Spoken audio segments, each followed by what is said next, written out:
Now we're going to have a more in-depth look at the ASUS T91MT.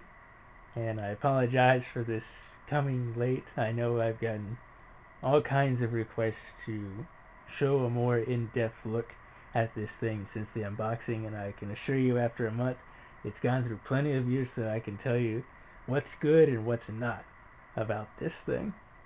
And I'm going to do a quick overview again of the specs. This has the Intel Atom Z520 processor. It's 1.33 gigahertz.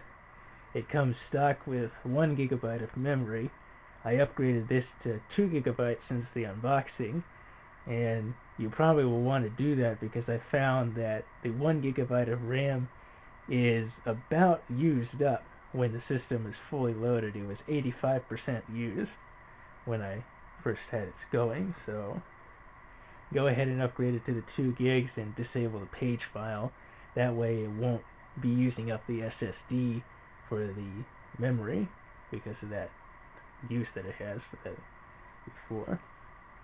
It has a 32 gigabyte solid state disk drive in it, 802.11 ABG and nRF wireless plus Bluetooth. It also has Windows 7 Home Premium 32-bit, and being a Netbook tablet, this has a built-in 8.9-inch touchscreen on it. It's multi-touch enabled, so you can use 2 fingers on it, and you can do your zooming and rotating with that capability. And it's still 1024 by 600 resolution with that Intel GMA 500 graphics chipset that it uses. Also, while we're on the outside, there's some corrections from the unboxing I'd like to point out. This memory card slot here that has this cover on it, I found that that's just a regular SD card slot. It does not add on to the storage capacity of the SSD like I thought it would. So basically you've got this SD card slot and this SD card slot, so you've got 2 in there. I put a 2 gig SD card in there and used Windows Ready Boost to help with performance a little bit. And I'm not sure if I mentioned on the top that this has indicators for the power and battery on the top, so you can visually see those when the computer is closed. But we'll open this up and get it going. You'll also be able to catch the boot time with the SSD, and I've disabled the quick boot, so it shows the login screen like this. So you'll be able to catch the slowest possible boot time with this, having that disabled. When you have it enabled, it'll shave maybe about 5 seconds off the boot time by skipping that screen. And we're already getting up to the welcome screen here. And I'll be sure to answer some questions that were brought up in the unboxing as well. Get signed in here. And being a touchscreen, of course, I could enter my password that way. I have to see about turning down the well. Yeah, the camera dimmed it for me. Get the desktop here. I have to say, Windows 7 has worked really well for the multi-touch and handwriting on here. Unfortunately, a screen of this size right now doesn't support putting an active digitizer in there, which is one of the difficulties when taking notes with the handwriting on this using just a touch screen. I found that it's not as accurate as I would like it to be that I can get with an active digitizer equipped tablet PC. And we're fully loaded now.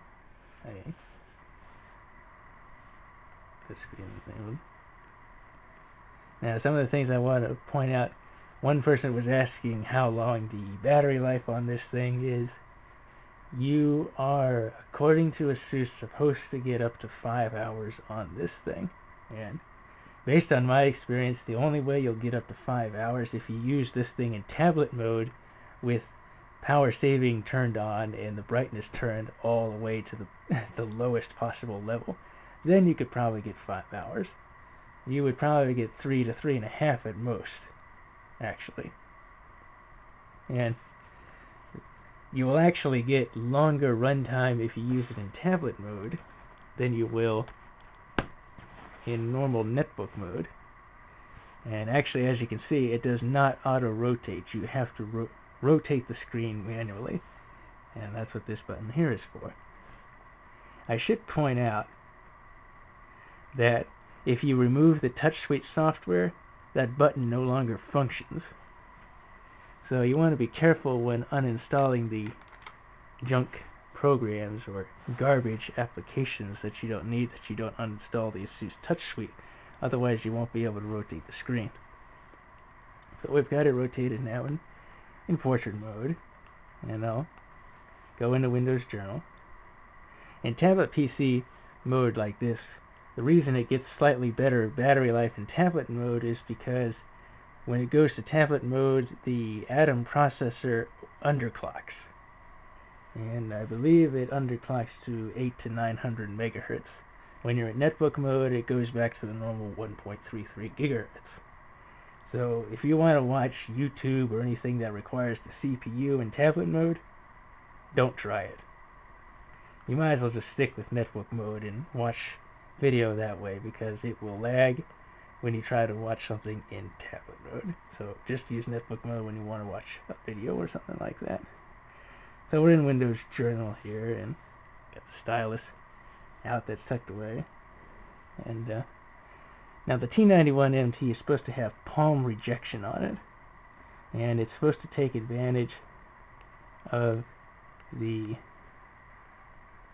the multi-touch capability of the screen to differentiate your palm from where the pen is. And other reviewers of the T91MT have found it to not work well.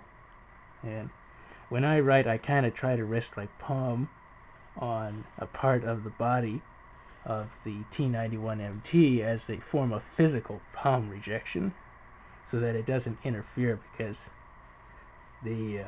whenever the palm is on the screen, that now becomes the stylus, and then I can't write anything. So I would prefer to, because that's the problem. If it had an active digitizer with an active stylus, it wouldn't have that problem. But unfortunately, like I said, you can only fit a touchscreen in this at the moment, and that's what they're using.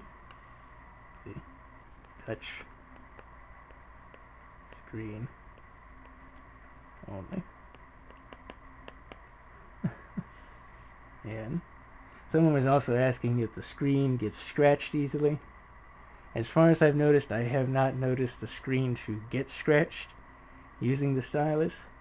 You may get the impression that the screen is getting scratched when you're using it, because when you're using your finger, you leave a lot of fingerprints, and then when you go to the stylus, you start etching within your fingerprints, and then you may get the impression when you see the etching of text and stuff in the screen that you've been scratching it. Well, that's just etching within your fingerprints with the stylus. So as far as I've noticed, it does not scratch the screen when I was using the stylus.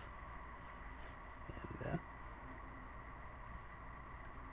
also, since this is not an active stylus, you don't have an eraser on the top, so you have to manually select the eraser if you want to erase your mistakes.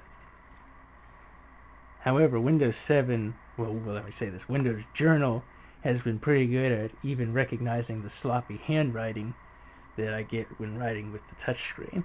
Even whether it's in Arial or in cursive,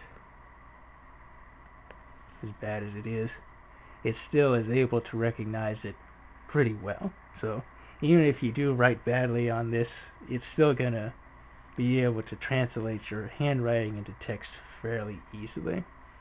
So I shouldn't have a lot of problem with that.